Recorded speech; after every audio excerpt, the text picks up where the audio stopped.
Across the country, hundreds of thousands of women are facing a new reality. If a girl's performing sexual favors, he would bring her in colored pencils, lip gloss. Where they are forced to navigate worlds of sexual bartering, manipulation, and abuse, while finding ways to survive. They'll definitely use your needs against you, sexually, physically, emotionally. They will break you down any way they can. Over the last few decades, women have been making gains in representation in almost every field and industry. Yet there's one part of society where the number of women has exploded, but they're still fighting for basic rights. Prison. Since the 1980s, the number of incarcerated women has skyrocketed by 700%. Women have become the fastest growing population entering the criminal justice system. It's a $173 billion industry, making it bigger than Target, Uber, and Netflix. Just outside of Portland, Oregon, Coffee Creek Correctional Facility has found a unique way to ease its overpopulation problem, providing beauty behind bars through its cosmetology program. Thank you. I have to admit, I was skeptical. I knew that beauty had the power to transform, but could it really change how women do time? We went to see who these women were and what they had to say.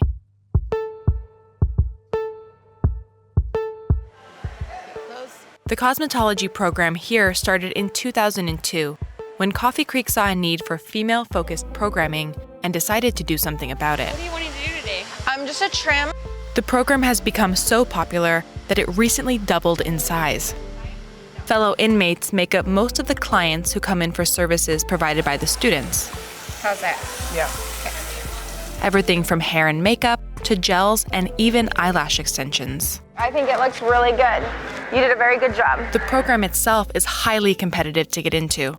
To even be considered, inmates must have a track record of good behavior and a desire to change. So anything I'm good at, it will be makeup. It's certainly true for 34-year-old Candace Altman, a repeat offender at Coffee Creek on drug charges. Some of us made more than one bad decision, but a majority of us are just here feeling bad about the things that we did. We want to get out and be good moms and have careers and to be reintegrated. We want that.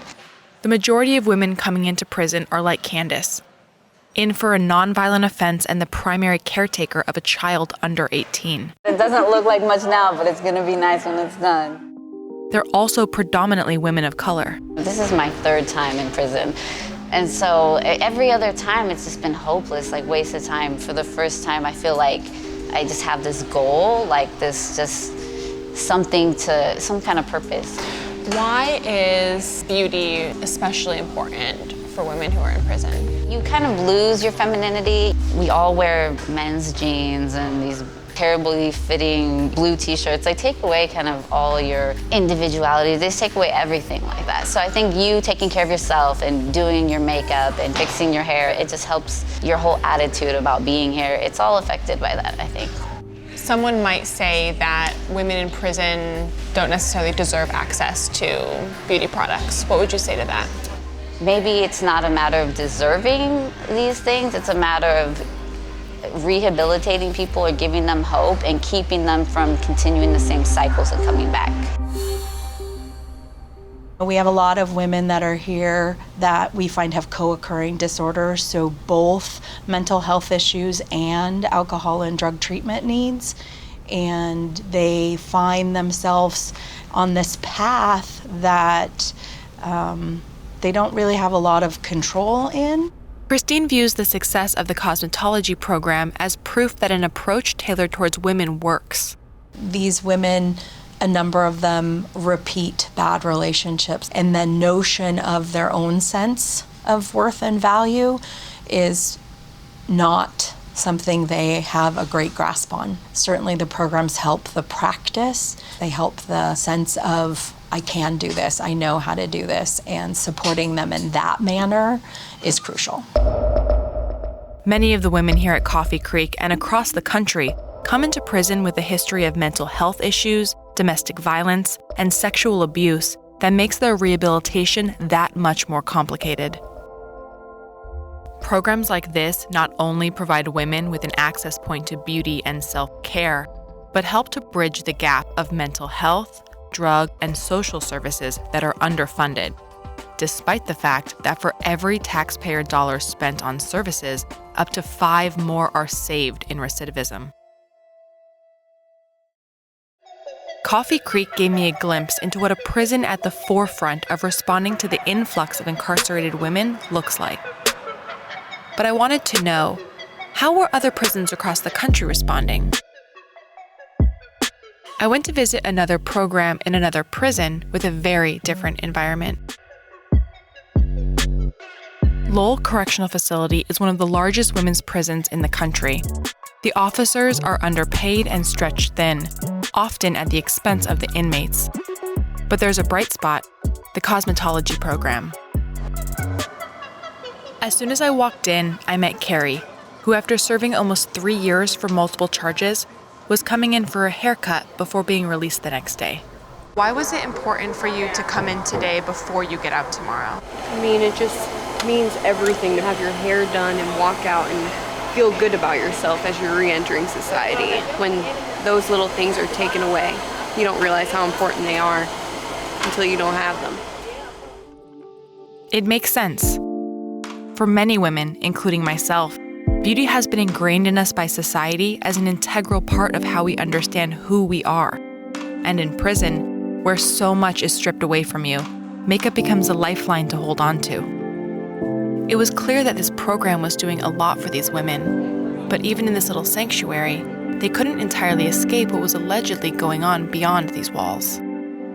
There's a lot of things in here that you'll see that you don't want to see, that you have no choice of. It's what you have to live with since you're in prison. The problem is the whole structure of the prison is set up in a way that sort of invites abuse. When guards have so much power and inmates are so powerless, it's just a corrupting situation, really. 27-year-old Amanda Hunter was sentenced to 1 year and a day for resisting and battery of a law enforcement officer. She was released in December of 2016. I told the officers, I made a promise, I'm coming for heads. I'm telling everything. The abuse, sexually, physically, emotionally, they will break you down any way they can. What would happen if you saw and reported an officer? Anything. I mean, they'll take you to lock for it. They'll threaten your life. I've heard the stories, of people who overdose on blood pressure medicine. But these people were fearing for their lives and were writing home telling their families, I'm afraid they're going to kill me, and then you end up dead. Amanda was referring to the case of LaTondra Ellington, an inmate who in 2014 was found dead in her confinement cell at just 36 years old.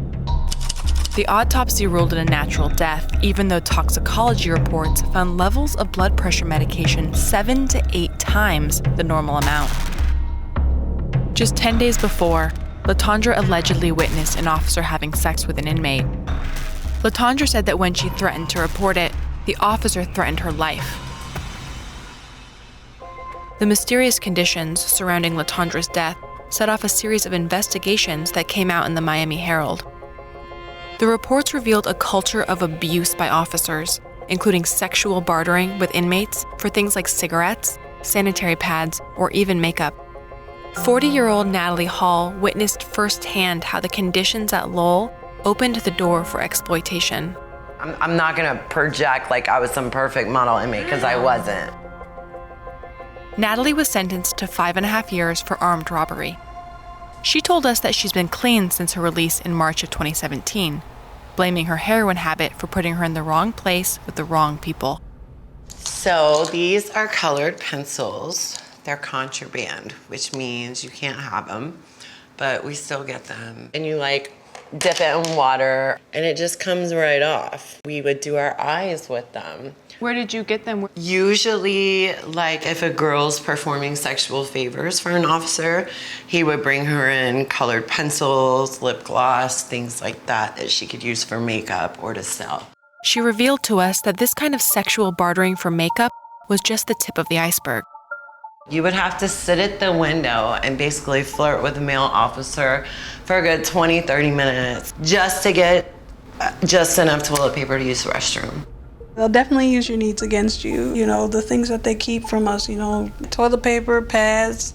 You didn't get tampons unless you bought them. But see, as inmates, you know, we find a way. When those necessities aren't met and taken care of, it becomes your primary goal, you know, to always see that these things are taken care of. This is your prison tampon. Even if you'll get in trouble for it, you have to get it, and you will find a way to get it. On Lowell's main unit, there's not even walls in between shower heads. So here's the officer station, here's a wall that's maybe 4 feet, and here's 6 shower heads where 6 women shower next to each other. And believe me, the officers watch the whole thing. Did they ever make comments? Oh yeah, I even have text messages. I miss turning around and seeing those things, you in the shower, ha ha ha, you know you got extra toilet paper that day. Officers have reached out to you since you've been out? Yes, at least 4. Would you be willing to show us those text messages? Sure, I don't care. He was like, that's good. I still talked about you after you left, always turning around and seeing you and those things in the shower because of you being taller than the door and wall. Boy, I miss that, LOL. And Jacksonville isn't too far from me, maybe 40 minutes at the most. Could we meet up?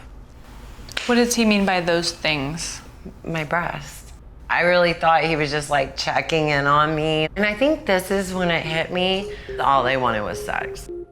It's a situation of power. How many tampons you get, if any, how many pads you get, whether you get to your shower or not. Those decisions are all made by guards. So you can see how if you get somebody in there who's mean or vindictive or wants something from you, it's easy for them to make that happen. If a guard wants sex from you, what do? You could say no, but they have control over every aspect of your life. While the allegations we heard about Lowell illustrates an extreme version of what can happen when a prison systematically fails the inmates it's responsible for, this type of exploitation and abuse is pervasive across the country. Even Coffee Creek has had issues. The fact is, until the criminal justice system overhauls the way it treats women behind bars, no prison is immune to these problems. Billions of dollars are being spent in the name of mass incarceration. But what happens once the inmates are in the system? Without safe conditions to serve their time and the programs to address the underlying issues, women find themselves trapped by bad circumstances and bad choices. Sometimes we just have to get them out of the scenario that they're in or the situation that they're in. They find that they're stronger and smarter than they ever knew they were. Do the women who participate in an educational or vocational program tend to have a lower chance of returning to prison? Participation in programming in general greatly impacts recidivism rates. It is something that the women have just really thrived in. I didn't know how to take care of myself, so I always went back into use drugs and then committing crime to support myself. Has your experience this time been different from the other because of this program? Every day I build more and more confidence. This program really is helping me to be able to build that foundation, not have to depend on nobody to provide what I'm supposed to provide for my kids. It's clear that programs like this provide the means to restore women's dignity and self-respect amid the harshest conditions. Beauty is just one small piece of a complex puzzle, but it's one that can change lives. Prison is supposed to be punishment. It's also supposed to be rehabilitation. I needed rehab, not a prison where men degraded me and put me down and abused people. Nobody deserves what I went through. Nobody. Somebody says that I'm not getting necessities that I need to live life normally. That's not a punishment. It's abuse. If you did that to a child, you're gonna lose your child. You're gonna go to jail. So why is it okay to do that to an adult? There's no quick fix for a system overwhelmed with problems. But one thing is clear. No one can rehabilitate when they're fighting for basic needs of survival. And until then, the criminal justice system will continue to funnel predominantly non-violent offenders into a world that leaves these women worse off than when they went in.